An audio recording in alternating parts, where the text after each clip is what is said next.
So we'll have a. All right. So, hey, everybody, Rick Guerrero here. And today, my special guest is my good friend, Miss Eva Angelina Romero. So, I know Eva through NAREP. She's a rock star, real estate professional, badass networker, an amazing human being, and had the opportunity to get to know her over the past year. And was thrilled to invite her on to talk today and connect and share with other NAREP people who Eva is. And, you'll know who she is, and hopefully reach out to her and she can help you as well. So Eva, thanks for coming on. Thank you, Rick. I was so excited when you asked me. I'm like, absolutely. I would love to be on your podcast. You're such a giver and such a great influence in our community. So thank you. I said, absolutely. I'm here to share whatever. You're very kind. And like, that's, I think why you and I really resonated towards one another is like, we both are trying to be unique in our communities and helping our communities, but also we both, and we'll talk more about this, but we both, I think, do a good job of advocating time to our families and our own health and also our business. Like we're both, I see you very active all over social media with your family. School just started this week for you, right? Yes.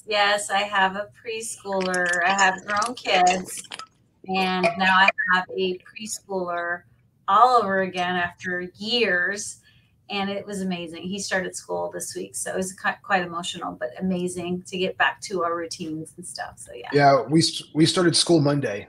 Oh, yeah. I don't know about you, but the biggest challenge I had was waking up early again for school. The kids schedules, figuring it out. When they're teenagers, like all my kids are grown. I just have one that's still at the house, but he wakes up. There's no need for me to just, we've done all that over the years. But with the little one, he's 2.5. I'm like, gotta get you in a routine. So yeah, it's a little, I'm an early bird. I'm usually up by them, but still getting in the routine and traffic and, depending on what they're doing, it's kind of getting back. Yeah. Well, let's sidestep into your business. Yeah. Tell us a little bit about your business, about your current setup and situation. Yeah, so I am a real estate broker owner here in beautiful Nashville. It's the It City still. It's a beautiful city. If you have not visited our beautiful city, please come over. I'm not originally from here, Rick. If you know me, I'm from California. I was born and raised. And I moved here about 12 years ago with my husband. And I started my real estate career here. However, I did do real estate in California for many years. And that's where I actually got introduced to the NAREP Familia through the National Association of Hispanic Real Estate Professionals, which we are both a part of, and huge advocates for home ownership and sustainability. But I'm a real estate broker here. I started my real estate brand a few years into me coming to Nashville. And about 18 months ago, I was given the opportunity to franchise, and I franchised into the Anywhere brand, which is Century 21. So I am I think I'm the first Latina broker owner of an Anywhere brand here in Tennessee, Century 21 brand. So wow. I'm very proud to represent my community and be Century 21 is one of the top brands out there. Yeah. So one of the reasons that brand resonated with me, because it's everywhere in California, and quite honestly, in Tennessee, there are a few, we don't dominate the market with the Century 21 brand, but in California, everywhere I looked, Tennessee has a lot of local brokerages. So I really resonated with the Century 21 brand specifically, Rick, because they really do a great job to marketing to the Hispanic community. They have amazing resources. They're an international brand, so I loved everything they were doing in that area with real estate, and also giving resources to broker owners. And they have amazing resources for homeowners and sellers in Spanish, and they have a team that focuses in this area. And they also they just are always supporting entrepreneurs. Like they have a program for emprendedoras, for women that are thinking about getting in the business. They have scholarships. So that was my jam. I'm like, this is a brand because that's what I'm about. I love education and educating others to get into the business and understand the value of owning real estate and beyond. So yeah, so that's what I do here. I've been doing it now for I'm nearing 20 years in real estate, and love it, love it, So love it, love so 20 years. So you started like when you were like it. 9. No, actually, this was Yes. a career for me, Rick. Like a lot of people thought, real estate wasn't something I was looking to do. I was a teacher. I have an education background. I was a high school teacher for many years, Oh, and wow. I did real estate part time. That's how really I had a great guy that I still mention his name, Fernando Garcia. He's still in California.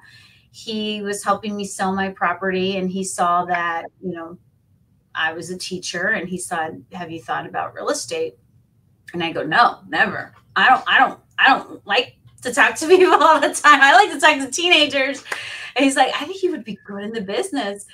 And anyway, fast forward, best decision I could have ever made. Went through a major transition in my life, and real estate has been amazing, amazing. And back then, Rick, as many of people, they get into real estate, because they want to make a better living or the income, just a different way of, everybody gets into the business for different reasons.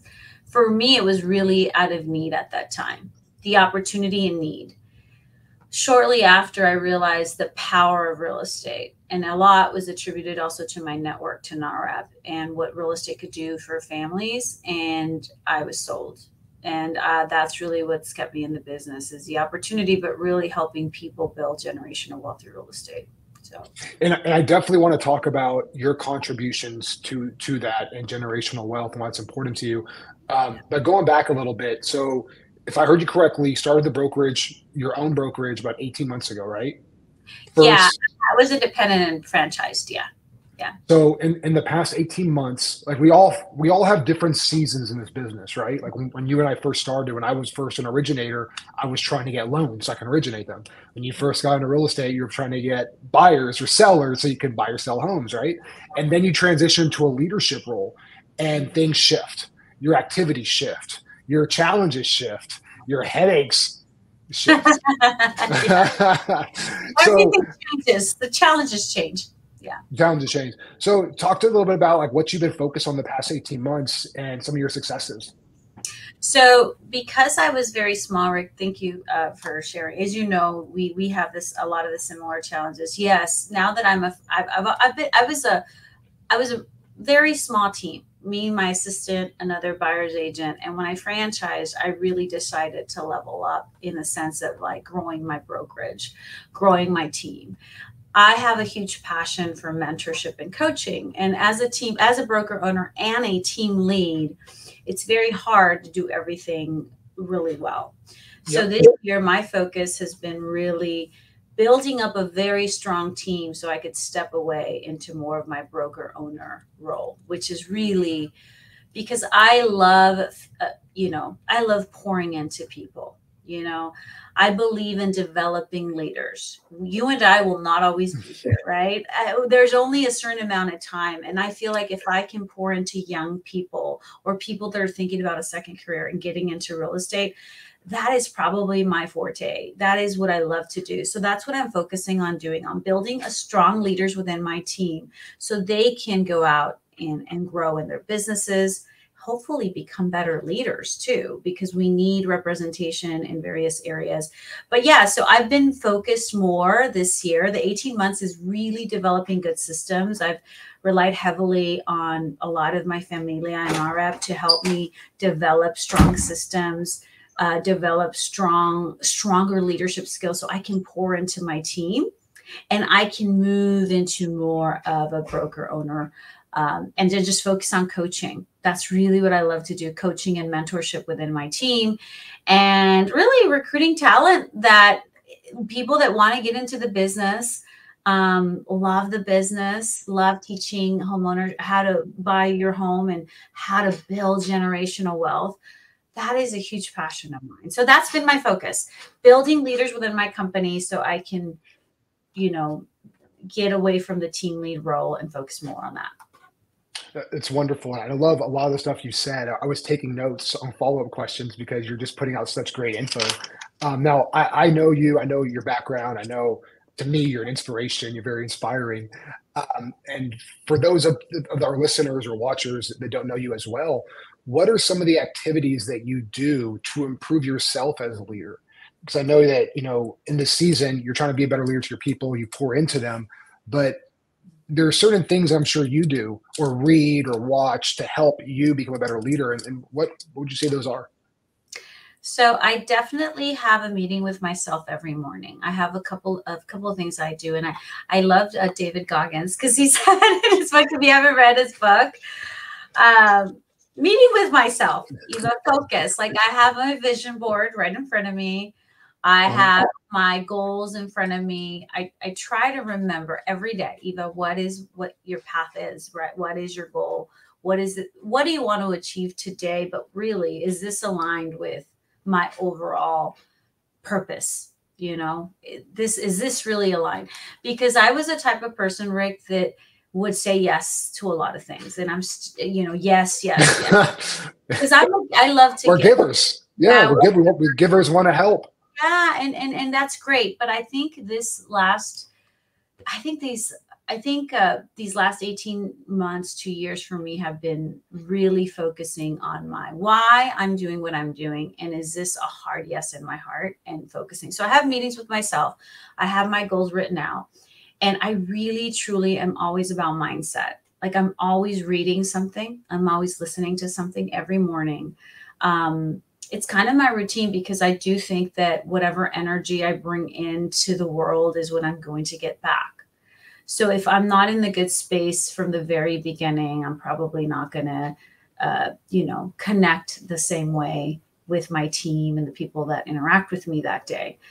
And sometimes I have to check myself because I'm like, our world is crazy. And I'm like, oh, okay, Eva, align yourself. So I try to align myself throughout the day and be like, okay, Eva, so I definitely have my routine. I am always reading something. I'm always asking for recommendations. My Audibles is like a zillion books there. And then I also have them in, but mindset's everything, No, and I agree so much. And I think mental health is also a major culprit that we don't talk about a lot. And it's embarrassing, right? I struggle as well with mental health. I struggle with mindset. One of the things I have on my desk, I pulled out here, I have this little notepad. And on this notepad, oh, you can't see it. Let me see. I write, I see I'm thankful for, and I list out all the things I'm thankful for, and I read it to myself. I try to do it daily, but mostly I read it to myself in those moments of the day where I'm like amped up and want to rip somebody's head off. I'm like, oh, what am I thankful for? And I'm like angry and reading it. But I agree, and I should probably start doing the same thing as you. That's brilliant. Starting off your day with a talk to yourself. I love the way you phrased, you look at your day and you look at whatever activity it is and decipher, does this align with my plan? Yeah. And a lot of people change. They change, and it's okay, Rick. That's life, right? That's life. And I recently just wrote a playbook for loan officers showing them like how to grow their business. And before I wrote this playbook, I texted and messaged like all these different loan officers I know at other companies. And I said, what is your biggest challenge or hurdle or restriction from prospecting? Right. And it aligns with what you said, because many times like they're just in the wrong mindset, or they're dealing with the fires, or they're dealing with what the business brings to them. So the business is working on them and they're addressing it instead of them working on their business and being proactive. Yes. So there's a good book that I want to recommend that one of my mentors recommended about that particular. It's and it's a big one. Everybody's talking about it right now, at least in the entrepreneurial world. And one of the books, it's called, let's see, it's on my library here. 10x is easier than 2x. So one of the things, 10x is easier than 2x. Who wrote it? And that's a good question, because I should know this by heart. Since I was just curious. I'll Google it. 10x is better than 2x. By Dan Sullivan. Okay. And also Mr. Hardy. But let me tell you, that book, I've been listening to it. I think that's the thing that as entrepreneurs and what we do, that's the challenge, Rick. It's like we're always trying to solve some problems, and we have to teach our team to be problem solvers and have delegate and be able to have others solve certain problems that are not in our wheelhouse, or it's not for us to deal with. We have to be focused on the big picture. We always, it's Well, you can't grow. You yeah, can't grow. You can't grow or scale if you're focused on the tasks of an employee. You're not an employee anymore. You're a business owner. Exactly. And a lot of people might say, Rick, well, I'm just starting, or I need to. So I am a believer in learning systems in order to teach. So I like to learn, teach, and then have somebody else take on that role. But to your point, yeah, you cannot be doing the day-to-day every day and to scale. You can't. Eventually, you have to give that task to someone else, be your assistant, then your assistant, then you hire someone else. Just having good SOPs, which is not talked a lot in our businesses sometimes. Standard operating procedures, we should all have them in every business, even if they're small, because then, Rick, you can have that playbook for that person to say, hey, this is what I need you to do. And it's like step by step. So yes, 10X is easier than 2X. Well, I think what we're going to do is we're going to do a book giveaway from this podcast. I'm not sure how we're going to do it, but since you mentioned, I love giving away books. You can't see behind me, but I have like a whole bookshelf of books that I give away to my realtor and lender partners, because like yourself, I'll talk with somebody and they'll tell me like a topic they want to get better about, like leadership, for example. I want to be a better leader. I'm like, oh, you got to read this book. This book was very helpful to me and helped me become a better leader. And that is Leadership Principles by Jocko. I love that book. I'm going to write that. I'll send you a copy. It taught me, I'll send you a copy. It taught me, it's a leadership book, but it teaches you how to handle situations that we usually handle wrong. Like how to work with a boss that you don't agree with, or maybe has less experience with you, right? And in that situation, it's hard for us humans and people with small egos to work for somebody that has less experience, and our ego comes up and we don't want to work for that person. We butt heads with them. And the book talks about like how to work in that situation and how to create a great outcome. And just like little examples like that, the book talks about, and it's definitely made me a better leader. I highly recommend it. I'll send you a copy and make a note. Send me a copy, because I will say that in your organizations, we should always be learning how to be better leaders. That should never stop, Rick. Never. Well, we promote people to leaders based on their production. So we promote top salespeople into leadership roles, and they're top salespeople. So their best skill set is sales, not leadership. But also, Rick, there's some wonderful people in your organization that might be top producers, right? Mm-hmm. But might have another skill set that you need in your organization, right? They might be that person that will help you good in operations. They might be that person that'll be your front desk person, right? Some people and you have to be able to identify those talents and ask the person, hey, what do you think? And then give him resources, because some people actually don't really know what they're good at. So I always use a couple of tools like the Myers-Briggs, DISC, the Enneagram. I started using that. And I'm taking this IQ, emotional intelligence 2.0.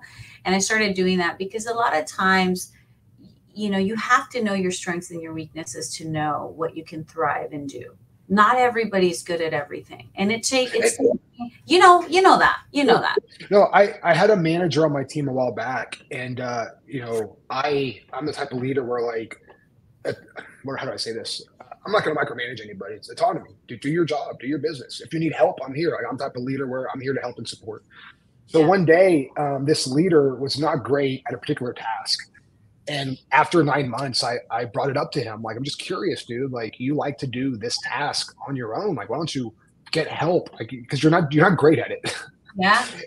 And he's like, yeah, I know I'm not great at it, but I was afraid that if I ask you for help, you're going to think that I'm not a good leader. And I was like, why would you think that?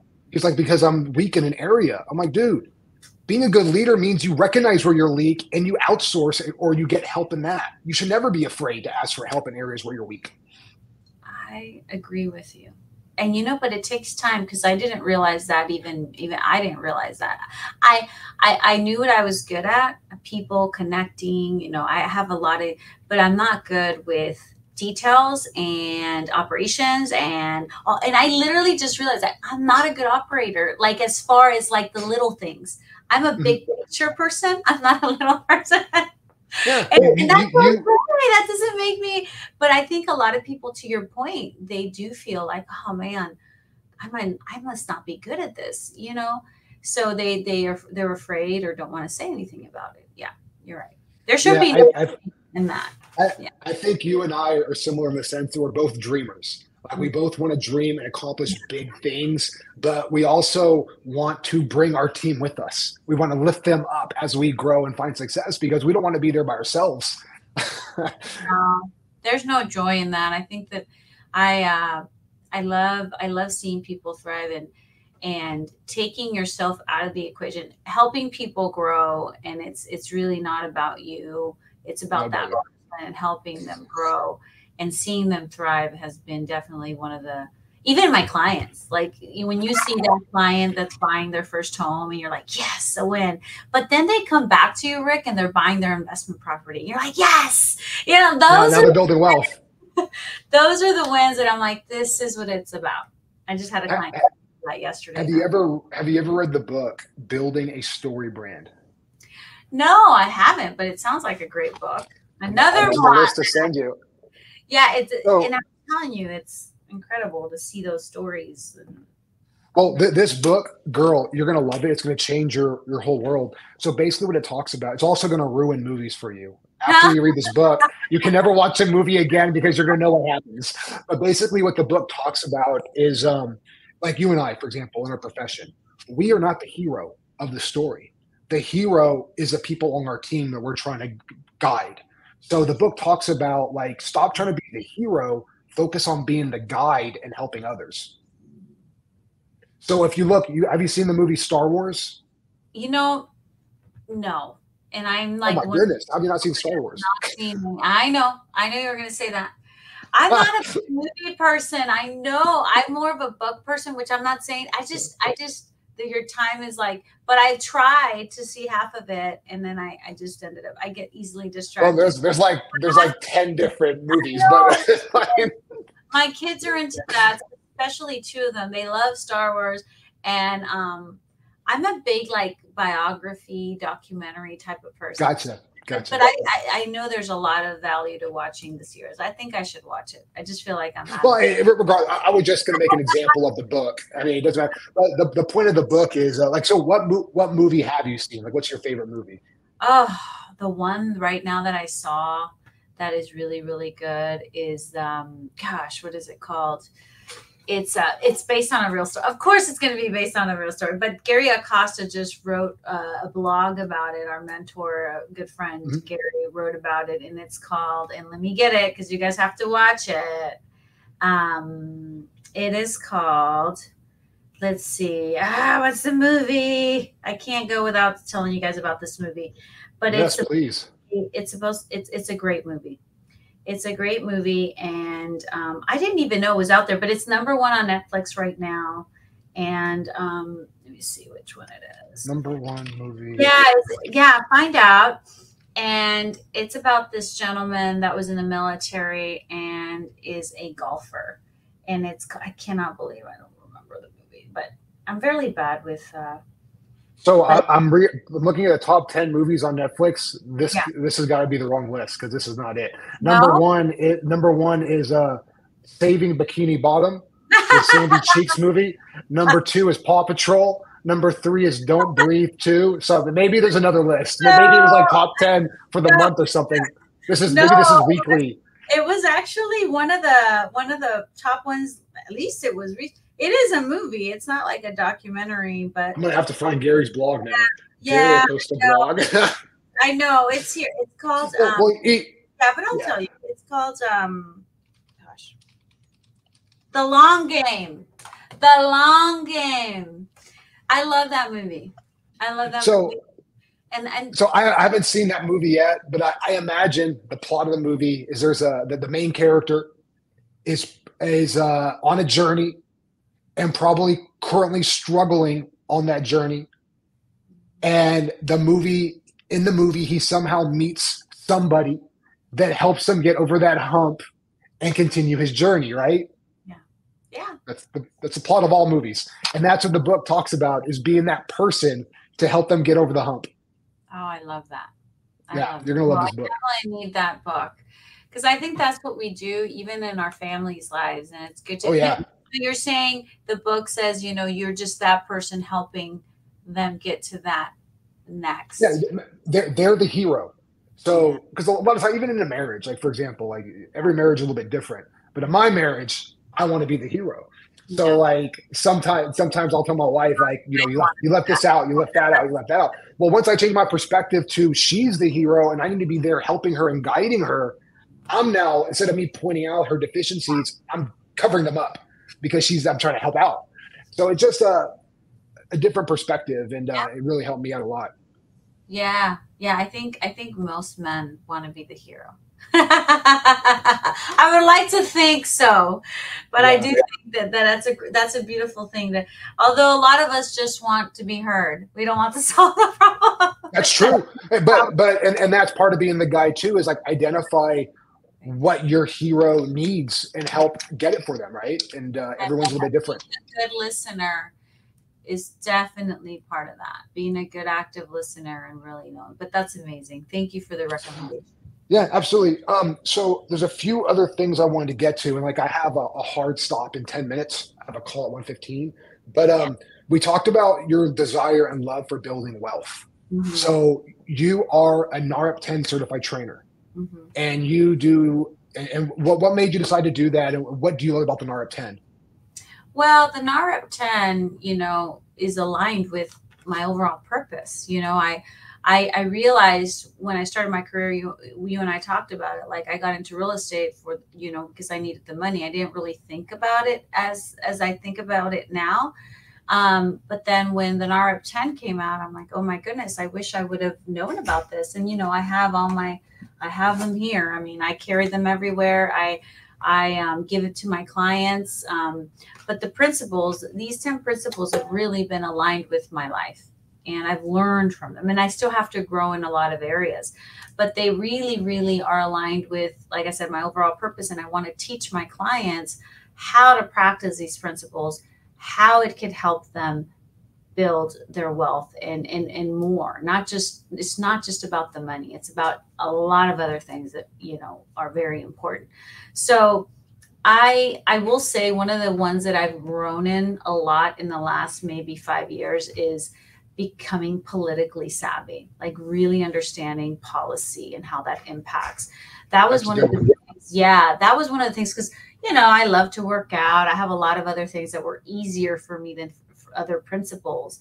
Knowing your net worth. I think all these principles are super important to teach our people, our agents, our team, everybody in our team, our clients, and beyond. So I've been very fortunate. And so when I heard about being certified, I'm like, oh my gosh, this just makes sense. I'm already doing this with my clients, but now I'm being more intentional about sharing them and really on a mission to get it out there to as many people as possible.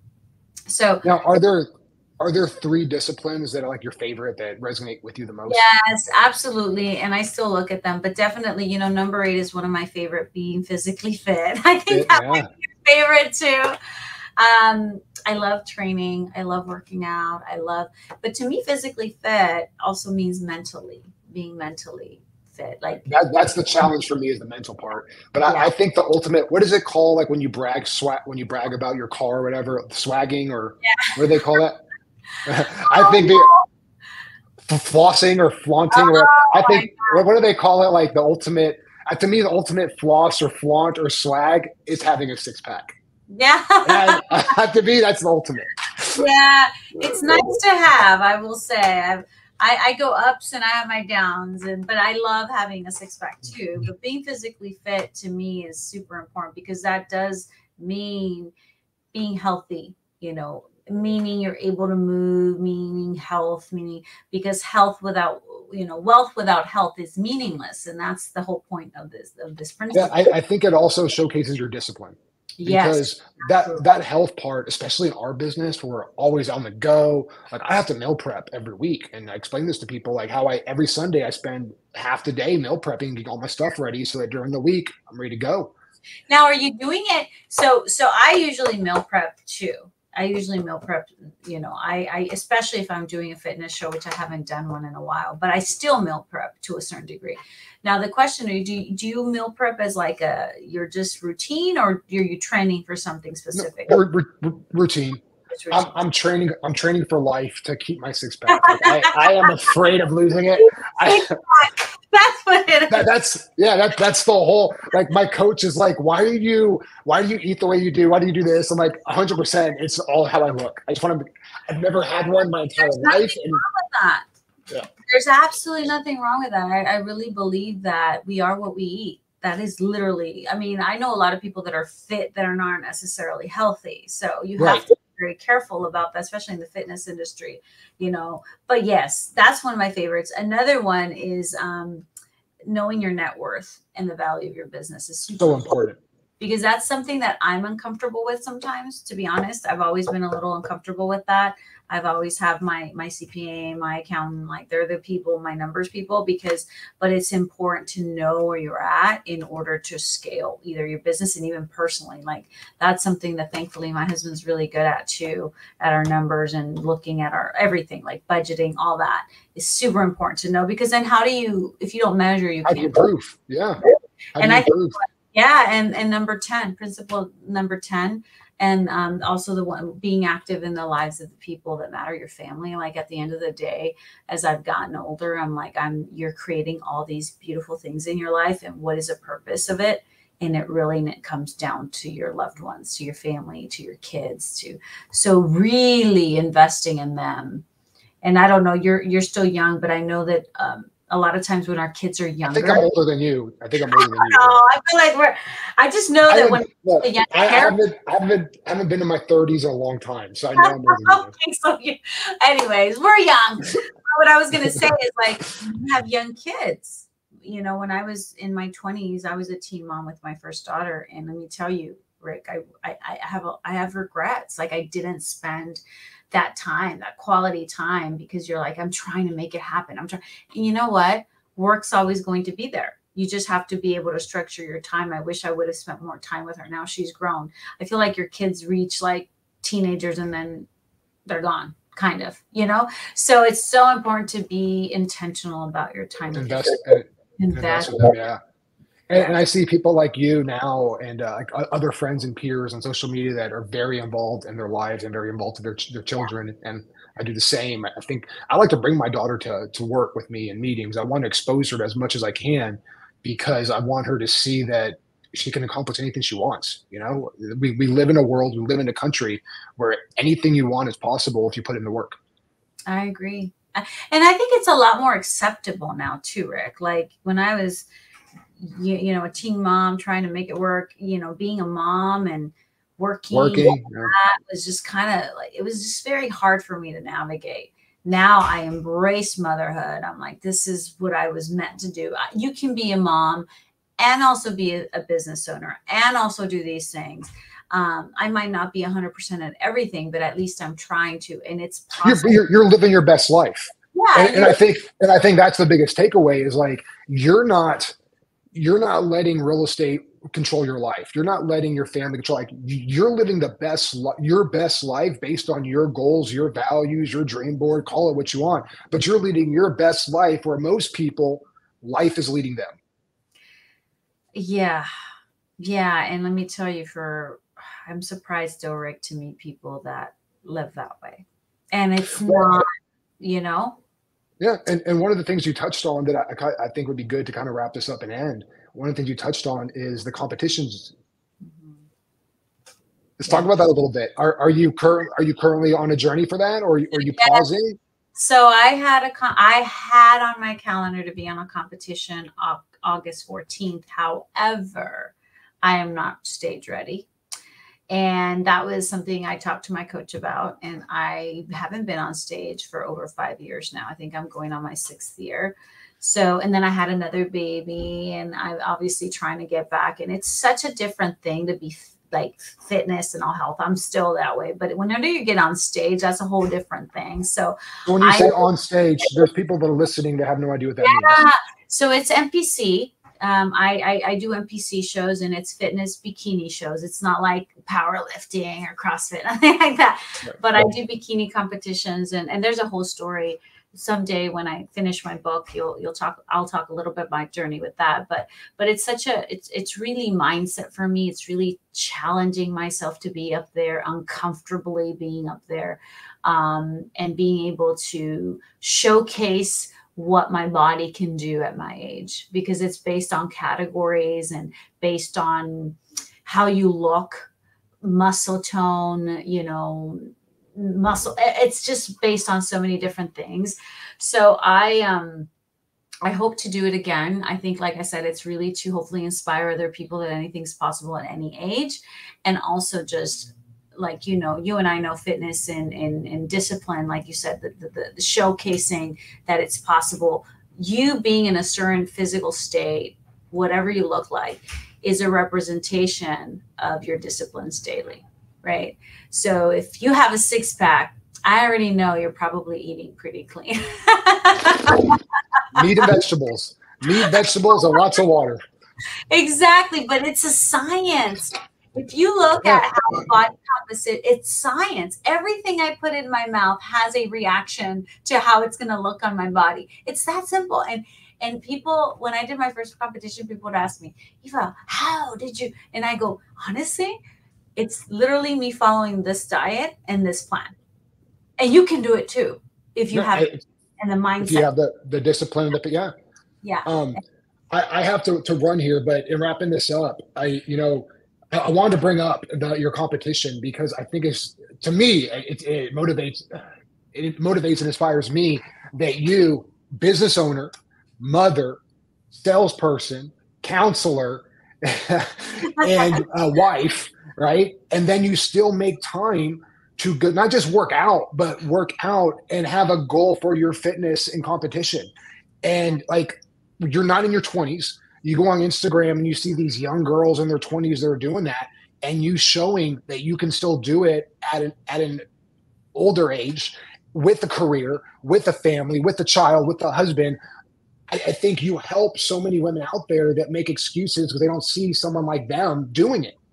And I just applaud you for that. Thank you, Rick. Thank you. I hope I can inspire someone for change. So. I have no doubt you will, and hopefully you inspire more off of this podcast. So thank you for joining today. And for those that want to follow Eva, I'll put the links for her Instagram.